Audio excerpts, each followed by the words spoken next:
Welcome, ladies and gentlemen, from me, Guy Monson, to a regular 6-minute strategy summary. It's often the case that financial markets perform better in a year of downturn than they do when the economic recovery finally arrives.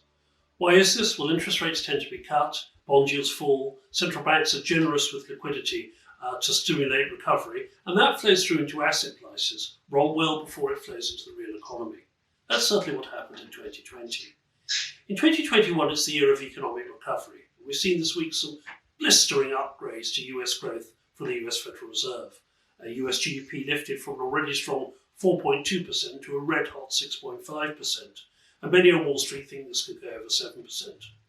Now that's great for earnings and company profits, but of course it puts upward pressure on prices. And we've seen companies report squeezes in prices for semiconductors, for petrochemicals, for plastics, for freight charges, etc. around the world. This, of course, is a challenge for bond markets, and we've seen yields creep up steadily from 65 basis points 6 months ago to 175 this week, the highest since the COVID crisis began. What does this mean for asset allocation? What does it mean for alternatives to bonds in your portfolios? And what does this mean for market leadership? That's what we'll look at in the slides ahead. So let's begin by looking at historic GDP growth around the world, led by China up at extraordinary 6.5% despite the ravages of COVID. Japan smaller by 1.3%, the US by 2.4%, the UK the clear laggard down by 7.8% since its position pre-crisis. But look at the speed of the recovery that we've already seen, those near vertical lines, compared to the projected drawn-out recovery that we saw back in 2008-9. Looking to the future, fund managers around the world are extraordinarily optimistic, as we can see from the Bank of America Merrill Lynch survey. They asked investors whether they expected a stronger economy. The answer is people were more optimistic about this than they've been since the index began back in 1994.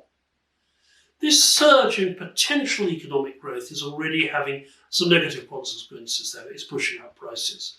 I've shown on the left here the famous ISM US survey of manufacturers, and this looks at the prices paid, or the input prices, into a factory. At 86, that number is the strongest since 2008. And you can see on the right the extraordinary year-on-year base effects. Brent crude oil up a staggering 249% from this time 1 year ago in the midst of the crisis. Copper up by 187%. And you can see those sort of large numbers flowing into inflation indices around the world. So this is putting some tension between the central bankers, led by Chairman Powell, who are relatively sanguine about this pricing pressure, and the bond markets that are beginning to worry. On the left-hand side, I've shown the FOMC dot plot. This is the assessment of appropriate monetary policy by members of the FOMC committee who vote on interest rates. Those dots represent their expectations of where they think interest rates will go.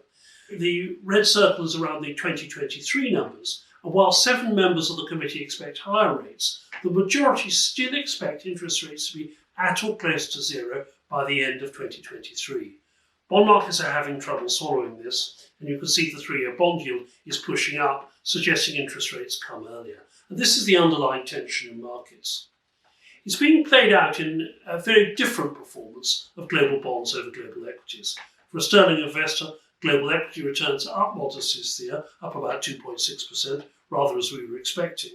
UK gilts and bonds, though, down substantially. The 10-year UK gilt delivering a return of nearly -8% for the year to date.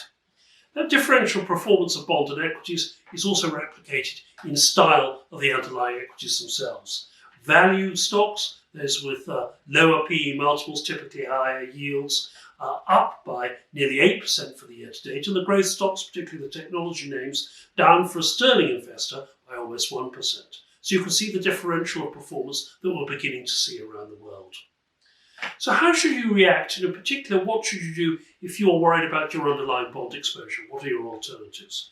Well, alternative one is to look at high-yielding equities. I plotted here the difference between the dividend yield for the FTSE, the German DAX, and the US S&P 500, and the underlying bond yield for that country. And you can see, unlike several years ago when bonds yielded more than equities, in every case, equities yield more than bonds. So those dividend yields are attractive. Also, dividend indices typically have underperformed for the last year or so, as returns have been led by Nasdaq and higher valuation growth stocks. So you have an opportunity to participate in an asset that has underperformed.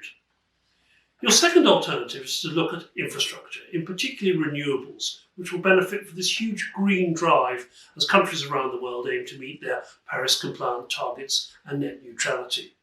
Why is this attractive? Well, on the left on this chart, I've plotted on the y-axis the price per megawatt hour, which is coming down for those alternatives clearly, offshore wind in purple, solar voltaic in red, and onshore wind in green. But I've also showed installed capacity, which is surging. This means these infrastructure names, everything from wiring capacity, charging stations, to the infrastructure themselves, is particularly attractive to investors putting up money for that infrastructure, inflation plus returns being generated. So what does this mean in summary? We are underweight bonds around the world still. We think yields could drift higher even after their recent moves. We're overweight equities, overweight global, overweight the UK, overweight emerging markets. And importantly, alternatives, we're building up those positions in that green infrastructure that I talked about earlier, funding this with still low cash levels across our portfolios. Well, I hope that's helpful. I hope it shows you some of the tensions in markets today and gives you some idea of alternative solutions for your portfolio. Thank you.